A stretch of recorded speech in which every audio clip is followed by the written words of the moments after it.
افطار کا وقت بھی بہت خوبصورت وقت ہوتا ہے، ایک انجانی خوشی کا وقت ہوتا ہے۔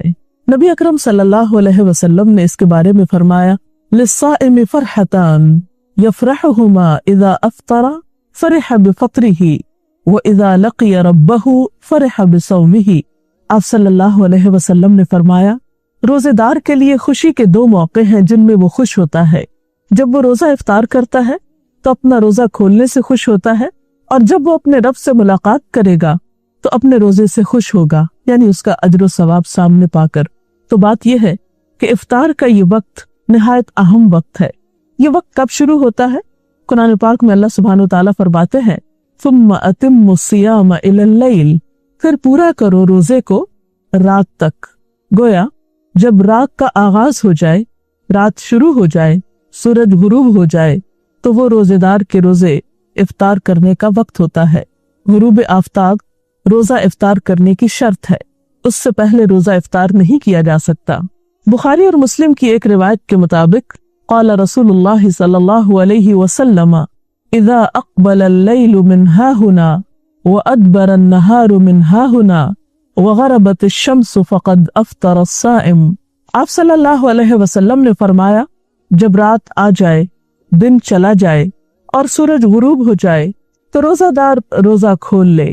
گویا دن کا جانا اور رات کا آنا وہ وقت ہے جب روزہ افطار کیا جاتا ہے۔ یہ بھی یاد رہے کہ روزہ افطار کرنے میں جلدی کرنا مسنون ہے۔ گویا سورج کے غروب ہونے کے فوراً بعد روزہ کھول لینا چاہیے۔ حضرت انس رضی اللہ تعالی عنہ فرماتے ہیں کہ ان النبی صلی اللہ علیہ وسلم لم یکن لیصلی المغرب حتی یفطر ولو علی شربت ماء، کہ آپ صلی اللہ علیہ وسلم افطار کیے بغیر مغرب کی نماز نہیں پڑھتے تھے، چاہے ایک گھونٹ پانی سے افطار کرتے۔ گویا اس سے یہ بھی پتہ چلتا ہے کہ افطار کا وقت مغرب کی نماز سے پہلے کا ہے، یعنی نماز نہیں پڑھنی چاہیے جب تک کہ افطاری نہ کر لی جائے۔ حضرت سہل بن سعد سے روایت ہے کہ رسول اللہ صلی اللہ علیہ وسلم نے فرمایا، لوگ برابر بھلائی پر رہیں گے جب تک کہ روزہ کھولنے میں جلدی کریں گی۔ جیسا کہ سحری کے بارے میں گفتگو کرتے ہوئے آپ کو بتایا گیا تھا کہ بہت جلدی سحری کرنے کی بنسبت تاخیر سے سحری کرنا لیکن وقت کے اندر زیادہ افضل ہے۔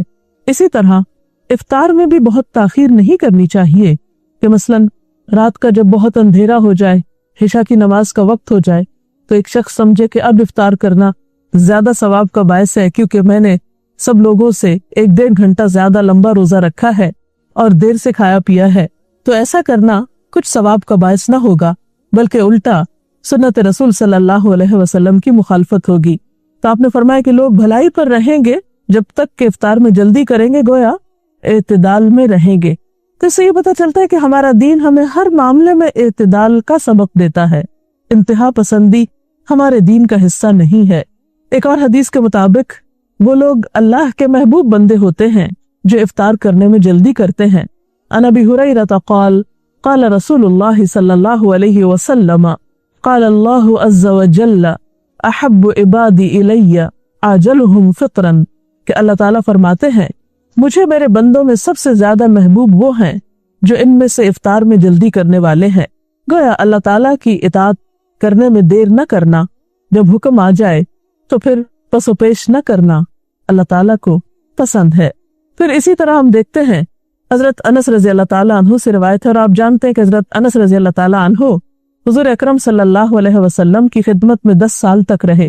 وہ کہتے ہیں کہ آپ صلی اللہ علیہ وسلم نماز مغرب سے پہلے تازہ کھجوروں سے روزہ افطار فرماتے، اگر تازہ کھجوریں نہ ہوتی تو خشک کھجوروں سے افطار فرماتے، اگر خشک کھجوریں نہ ہوتی تو چند گھونٹ پانی سے ہی افطار فرما لیتے۔ تو اس سے پتہ چلتا ہے کہ دوسری چیزوں کے نسبت کھجور سے روزہ افطار کرنا آپ کو زیادہ پسند تھا، گویا آپ کی سنت اور آپ کی پسندیدہ چیز کھجور سے روزہ افطار کرنا ہے، اور کھجوروں میں بھی تازہ کھجور۔ لیکن ضروری نہیں کہ ہر شخص کے پاس کھجوریں ہوں، اور یہ بھی ضروری نہیں کہ تازہ کھجوریں ہوں، تو اگر میسر ہو، ممکن ہو تو ایسا کرنا زیادہ بہتر ہے، اور اگر یہ چیز میسر نہ ہو تو اس کے بعد پانی پینا زیادہ بہتر ہے، کیونکہ پانی پاک کرنے والی چیز ہے۔ افطاری کے سلسلے میں ایک اور بات کا ہم سب کو خیال رکھنا چاہیے کہ یہ وقت بھی دعاؤں کی قبولیت کا وقت ہے۔